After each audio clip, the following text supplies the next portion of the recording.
All right, well, I'm going to go ahead and get started for today. Welcome, welcome, welcome. I'm so glad that you were able to join today in our growth session. I appreciate everybody who has taken the time to be with me during a lunch and learn session. And this is all based on the 15 laws of invaluable growth. The 15 laws. So I have one more person, a couple more people that are coming on now. I just want to say my name is Arella Milam, and I'm so privileged to spend the next 30 minutes with you. What I am going to ask is I'm going to ask that you would mute yourself so that we can get rid of all the background noise. And even though you may not be talking, sometimes when you don't mute yourself, then the background noise would cause the online screen for them not to be able to see me. So I think that's Marquita. You are on. I'm going to unmute you for just one moment. Can you see me?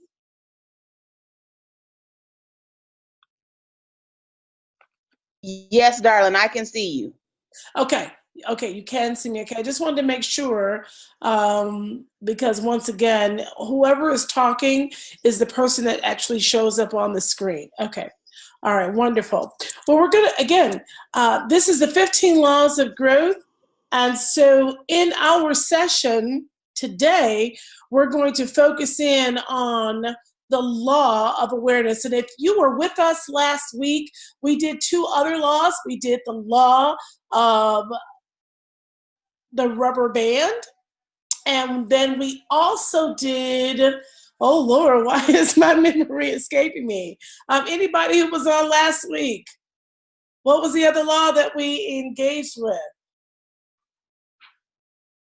Do you remember? Let me just unmute everybody for a moment. Do you remember the law that we did last week? The law of awareness. That's for today. And we did the law of the rubber band. It was the very first law. And my mind hasn't escaped me. It's the law of pain. I thought maybe that I would get you. I would get you to be able to say it. But anyway, all right. So I want you to know that everybody that's in the room today and everyone that is on the phone, I want you to know that each one of you is so incredibly unique. And I want you to know that you can choose to agree with that statement or not, but I'm letting you know today that you are absolutely unique. And I am so glad that you joined me because I'm so passionate about the topic of personal growth. And because of that, that's why I can say that every single one of you that's on this line is unique. I do have a question for you. How many of you have truly believed that you have reached your full potential in your life or in your business? And if I waited for everybody to respond, then everybody would say no. No one has believed that they have reached their entire potential. And if you had thought that, then you wouldn't be on the line today. So with that being said, it doesn't mean that you don't think that, it's not because you haven't reached your accomplishments, but it's really because you have room to grow. Okay? I want you to think about this. I have tons of other questions, but these are just really questions that I want you to think about. Do you really want to be a better person tomorrow than you are today? And these are rhetorical questions in the sense of course, everybody wants to become better. They want to be a better person, even if it's just a small incremental growth. Surely they want to be a better person, but it does take intentional planning, and that's the only way that you actually can grow. I have been just doing a lot of research on personal growth. And if you were to actually put in the words personal growth, you would find that there are over 45 million, almost 48 entries on just personal growth alone. And that's because people truly are seeking and looking for ways to expand their capacity, to increase their skill set. And so they're looking for different personal growth gurus, and they're looking for people that they can partner with and connect with. And of course, they start with their circle of friends and they kind of venture out from there. But I have found that John Maxwell is the one individual that really resonates with me. And there are others, and there are other books that I have and I engage with.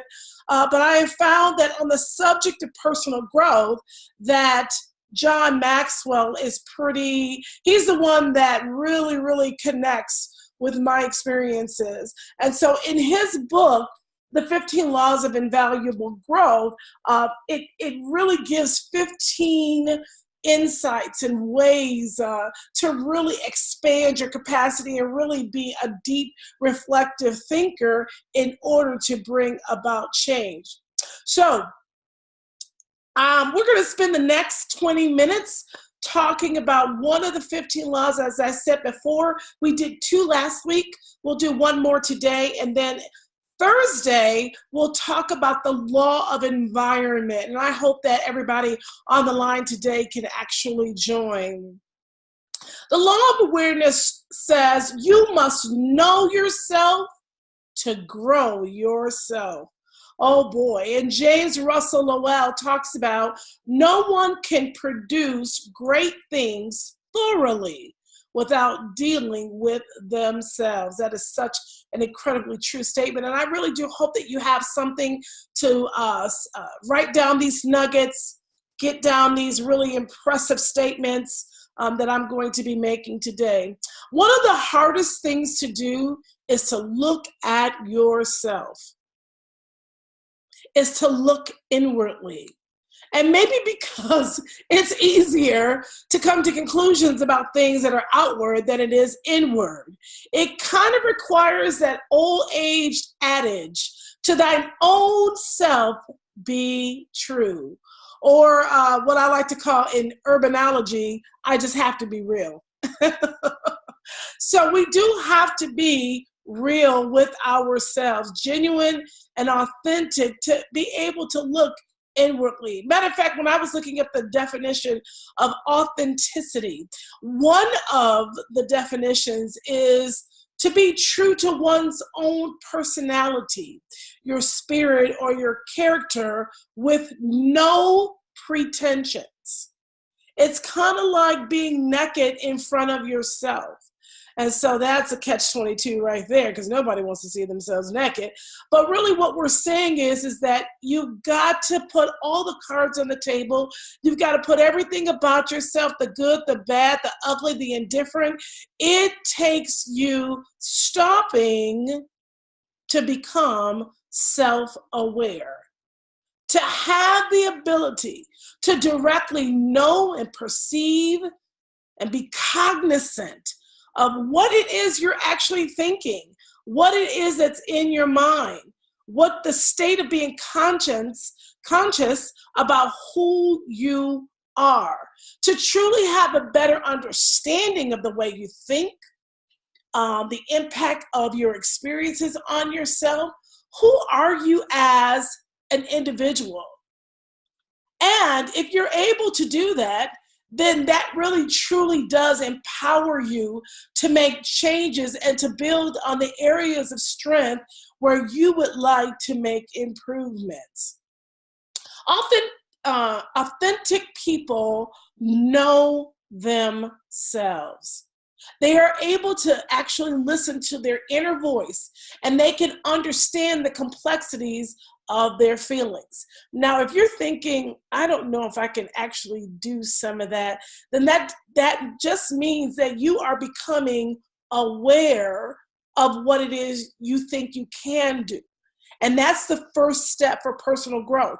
What are you thinking about? There's something in education that's called metacognition that talks about thinking about your thinking. Where is your mindset? Where are your thoughts? What are you thinking? And when you can make that thinking transparent to yourself, then that is the beginnings of personal growth. So, wow, I didn't know that that was the case. Absolutely. You have got to be able to articulate what it is that you are thinking about. And when you are authentic, then you'll be able to face the truth about yourself, no matter how unpleasant we may actually find it. In contrast, people who are alienated from themselves, they fail to go with their intuitions, and they actually get confused about their emotions. That's kind of a catch-22, because are you keeping yourself from yourself? Well, if you're not being self-reflective, then actually you are.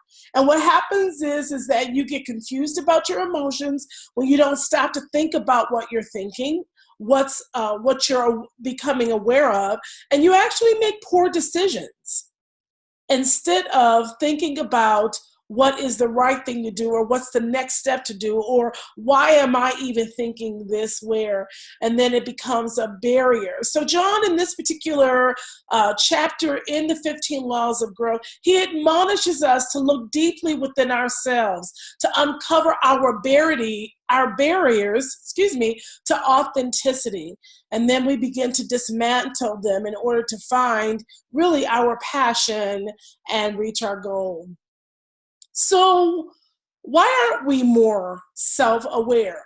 One of the things that he talks about is that sometimes we operate on automatic pilot, meaning that we're just kind of doing things, we're out of habit, out of ritual. We kind of get up in the morning and we know we have to go to work, and we have to take care of the kids, or there are so many external things that we're doing that we don't stop. We don't turn off the autopilot. We don't reflect. We don't have quiet time to really think about our unconscious mind. Sometimes our mind starts to wander, and we kind of live in that dimension.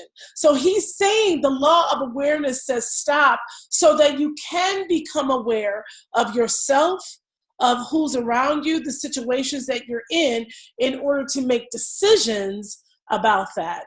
There was a study that was actually taken from Cornell University, and this study happens to be about like executives in the public and private companies and people who run organizations and things like that, okay?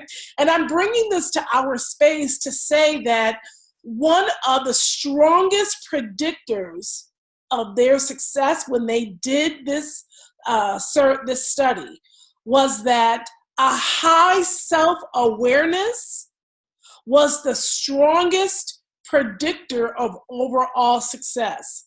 And I will actually give you an example. I went to Florida to complete my certification with John Maxwell, the John Maxwell team. And while I was sitting in the room, I felt like I was coming out of my skin. And as I engage with this, I always feel like that because it's challenging me. It's making me come out of my comfort zone.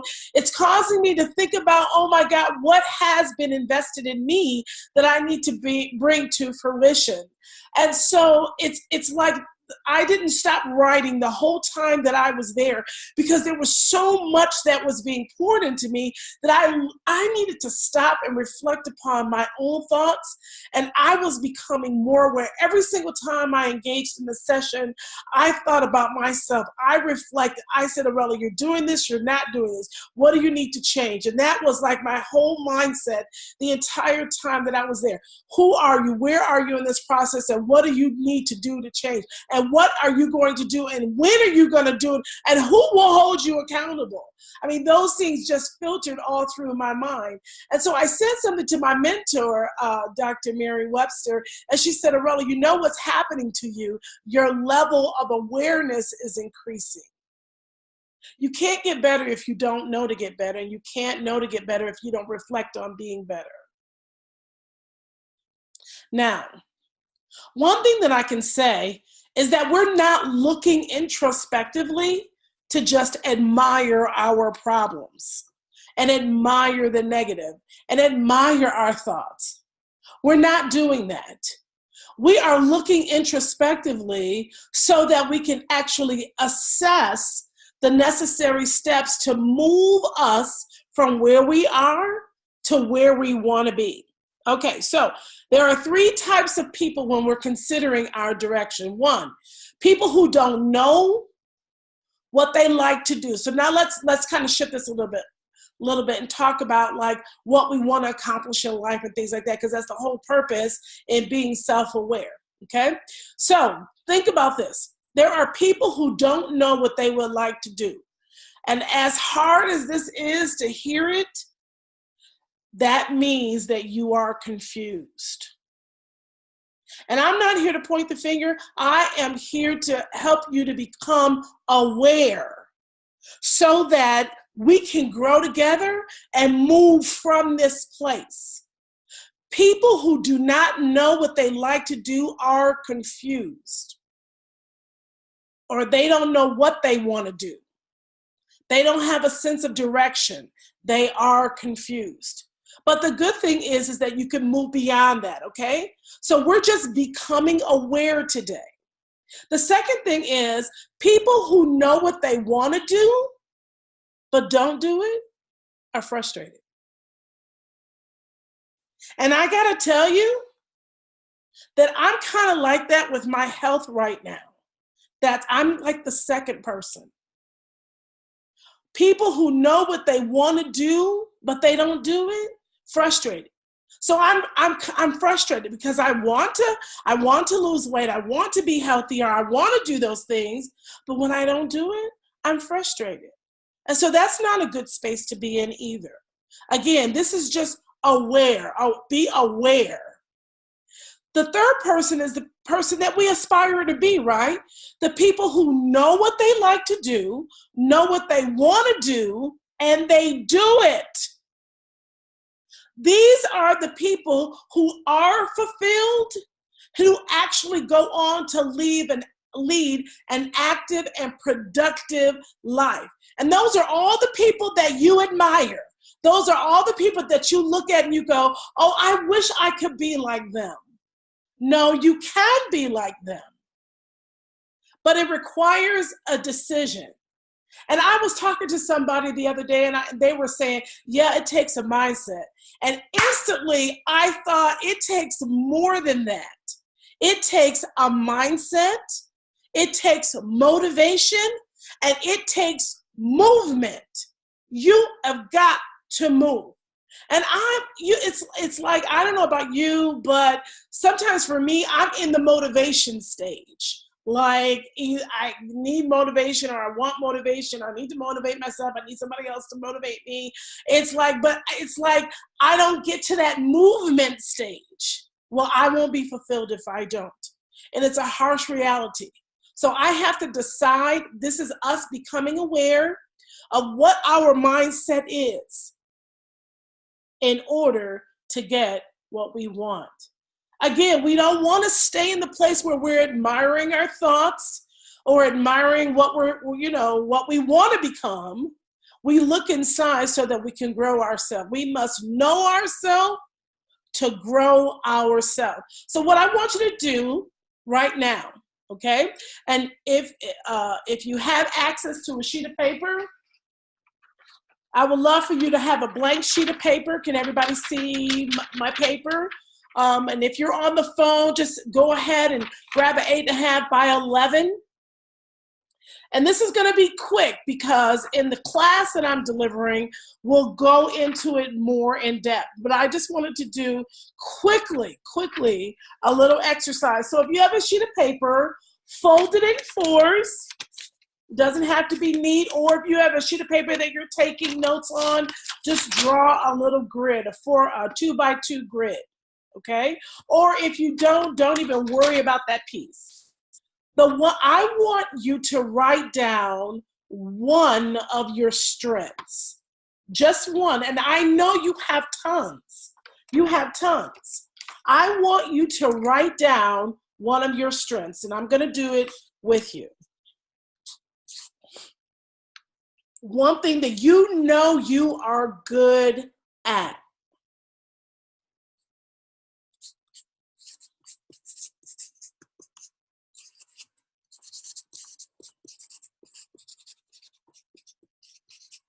Okay? The next thing that I want you to write down is I want you to write down in the next box is, what is your weakness regarding that strength?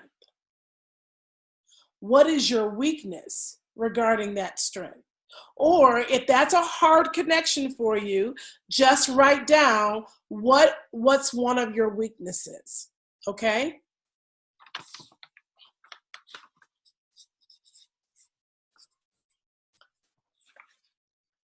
This is an exercise in us becoming aware of ourselves, aware of what we're thinking, aware of who we are, okay?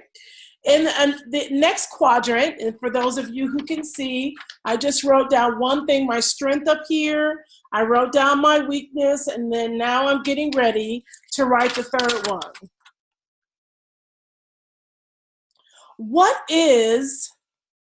What's your interest regarding your strength? Like, what do you want to do with that strength? If money was no object, what's an opportunity that you could have with that strength? And just write down one thing. And if that one thing is hard, write down something that somebody else is doing with your strength. Okay?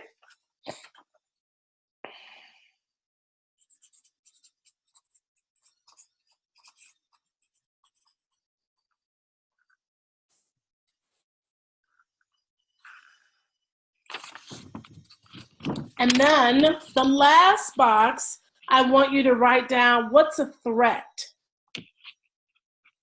What's a threat? Meaning, if you want something a little bit more specific, like, what obstacles do you face?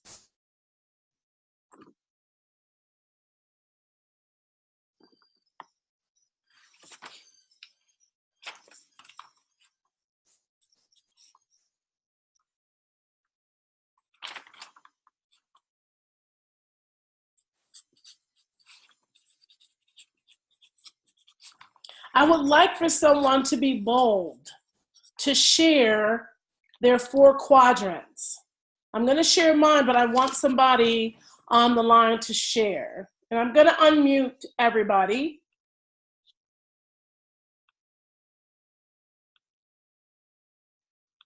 And you can choose to talk or not, but I truly, truly would like to hear from somebody on the line.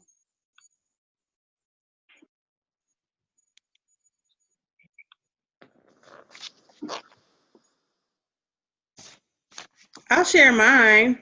Thank you for being courageous.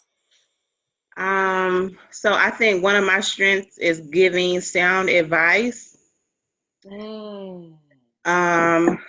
My weakness to that strength is inconsistency with following through with others. Okay. What I hope to do with this strength is to help or inspire women to dream and to live the life that they love. And what was the fourth one? What was the fourth category? Like a threat. What's an external threat? So external threat for me is fear of failure, inconsistency, or procrastination. Thank you for sharing. Welcome. This is not an opportunity for me to reply or judge or anything like that, but it is an opportunity for you to share your awareness. And there was a message that's in the chat box that says, awesome, and thanks for sharing if you cannot see it, and for those of you who are on the phone. I'd like for one more person to share. Again, yes? Yep. So strength is Communication, unique vision from experiences. Weakness is affirmation or desire of affirmation from others. The interest or what I'd like to do with it is to motivate or help others, one-on-one or speaking. And threat is financial security. Awesome, and thank you again for sharing. Hats off to you. Imagine that in a classroom setting, we would then take this and we would have you list a number of strengths, right? And then we would focus in as a cohort of people on the things, on your weaknesses and on your threats, right? And then try to build then from there your strengths and your opportunities. I'm going to share quickly mine. Mine is I love to help people in mathematics. I do. I tutor a lot of people. It is a strength and a joy for me. My weakness around that, though, is procrastination. And you said, well, why are you procrastinating? Because I really could do more in trying to help other people, putting myself out there, trying to connect with people, but I procrastinate. And it is a strong weakness of mine. The opportunities that are out there are actually full math programs and tutoring services that are out there that I would absolutely love to do.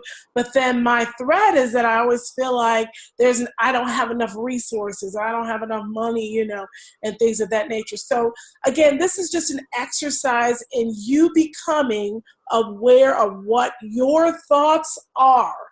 And then later on in the book, we begin to progress toward, so how do we get you from awareness to action? Okay? Mm-hmm. And that's what our session would be about.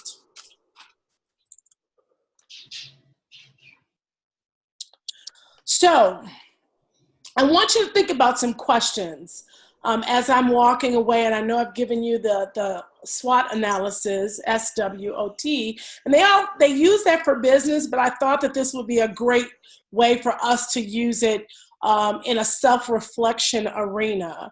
What are you doing now regarding your strength? What are you doing? Do you like what you're doing around it? What would you like to do?